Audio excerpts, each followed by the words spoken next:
The story of Tituba, the first witch of Salem. The year was 1692.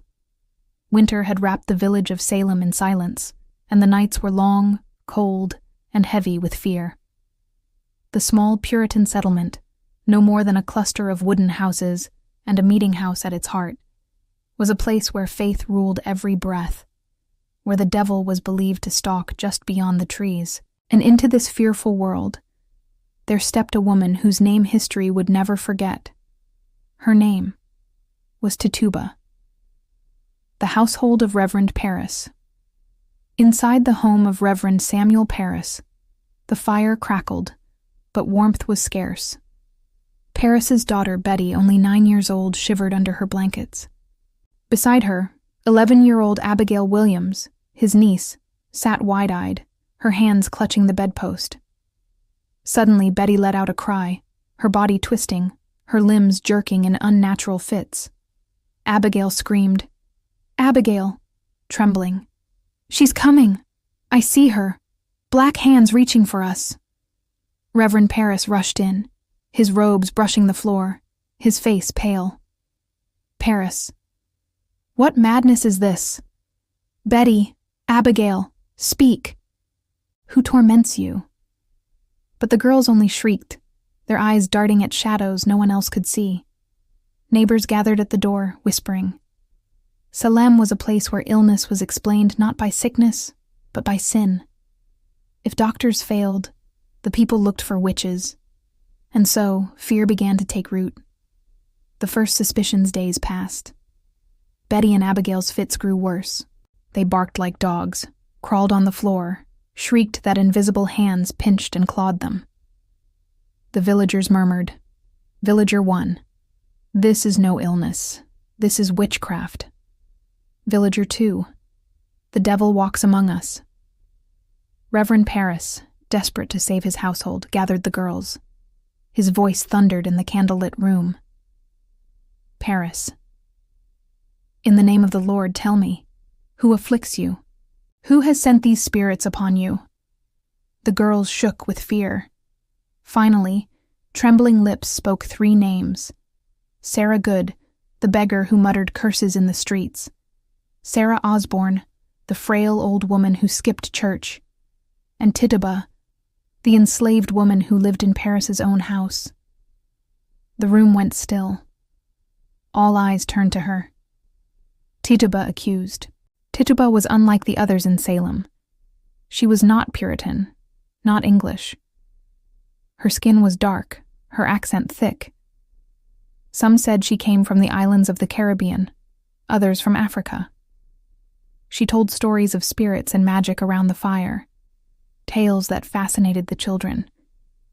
When the girls named her, suspicion fell quickly. She was an outsider. She was different. Guards dragged her before the magistrates. The meeting house filled with villagers. The air smelled of sweat, wood smoke, and fear. The magistrate's voice rang out. Magistrate Hathorne. "Tituba, you stand accused of witchcraft. Did you not torment these children? Did you not serve the devil?" Tituba's eyes widened. Tituba. "No, sir. I harm no child. I love Betty. I love Abigail. I would never—" Hathorne. "Do not lie. Confess, woman. Confess your dealings with the devil." The girls shrieked in the corner, pointing. Abigail, screaming, "There! Her spirit! She's clawing me!" The crowd gasped. Fear surged like fire through dry straw. The breaking point. Tituba denied the charges again and again, but the magistrates pressed her harder, their voices harsh, their eyes cold. She was beaten, threatened, broken down. Hours dragged into night. At last, trembling, Tituba's voice cracked. Tituba. Yes, I did see spirits." The crowd leaned in, a wave of shock and fascination. Tituba. "There was a tall man, all in black. He came to me. He said if I serve him, he will give me many things. He made me hurt the children, but I did not want to. He forced me." Gasps filled the hall. The magistrates pressed closer. Hathorne. "Tell us more. Who walks with you? Who are the other witches?" And Tituba spoke of strange visions, black dogs, red cats, yellow birds that whispered in her ear. She told them witches flew through the night, gathering to serve the devil. Tituba. There are many witches in Salem, more than you know. The hall erupted in chaos. People cried out, clutching their children. The seed of hysteria had been sown. The fire spread's word spread like a plague. If Tituba's confession was true, then witches lurked everywhere, in every home, every family. Suspicion poisoned the air. Neighbors accused neighbors. Children accused mothers. Husbands accused wives. The jail filled with the innocent, chained in darkness, waiting for judgment. Executions began. One by one, villagers were hanged on Gallows Hill. Their cries echoed over Salem. Still, the accusations grew. And at the root of it all was Tituba's confession.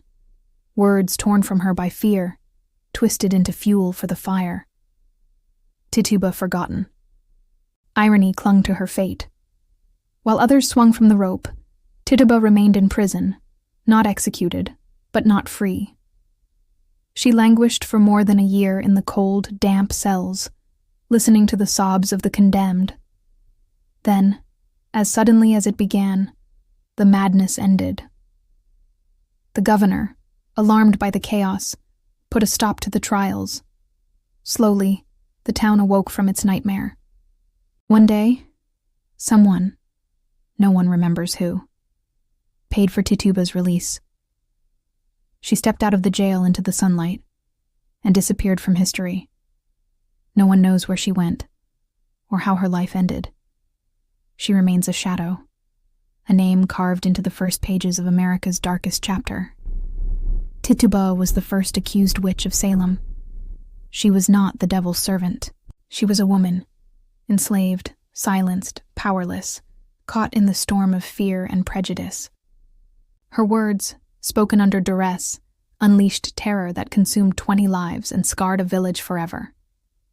Yet even as the centuries pass, her story lingers, a reminder of how easily fear can turn neighbor against neighbor, how a whisper can become a fire, and how one woman, forced to confess to crimes she never committed, became the spark that ignited the Salem witch trials. And so, the story of Tituba endures, not only as the tale of a witch, but as the tale of fear, injustice, and the danger of believing shadows more than truth. Thanks for watching. God bless.